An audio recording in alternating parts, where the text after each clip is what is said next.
Placebo effect, extreme hope, cure anything, இதுதான். Okay, இது ஒரு உண்மை சம்பவங்க. ஓகே,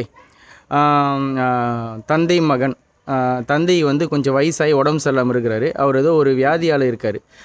டாக்டர் வந்து செக் பண்ணுறாங்க. செக் பண்ணிவிட்டு அவங்க என்ன சொல்கிறாங்க, இந்த வியாதிக்கு மருந்து இல்லை, அவர் இன்னும் கொஞ்ச நாள் இத்தனை நாள் இருந்துட்டு செத்து போயிடுவார்ன்ற மாதிரி சொல்லிட்டாங்க.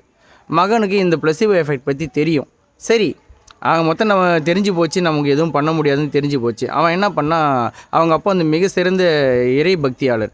அதனால் அவன் என்ன பண்ணான், ஒரு 2 நாள் வெளியே போயிட்டு வர மாதிரி போயிட்டு வந்துட்டு அப்பா எனக்கு இது மாதிரி ஒரு ஹோலி மோந்திரம் ஒன்று கிடச்சிருக்கு, அந்த மோந்திரத்தில் ஜீசஸ் சிலுவையை சுமந்துற அந்த சிலுவையோட கட்டை அந்த மோந்திரத்தில் இருக்குது அப்படின்னு சொன்னோடனே அந்த மோந்திரத்தை ஒரு வாங்கி வச்சுக்கிட்டு அதை வச்சு தினமும் பிரார்த்தனை பண்ண ஆரம்பித்தார். கொஞ்சம் நல்லா ரெக்கவரி ஆகிட்டார். ஓகே, ஆனால் அது வந்து ஆச்சாரியிட்ட சொல்லி வீட்டில் தனியாக செய்ய சொன்ன ஒரு மோந்திரம், நம்பிக்கை குணப்பட்டுருச்சு.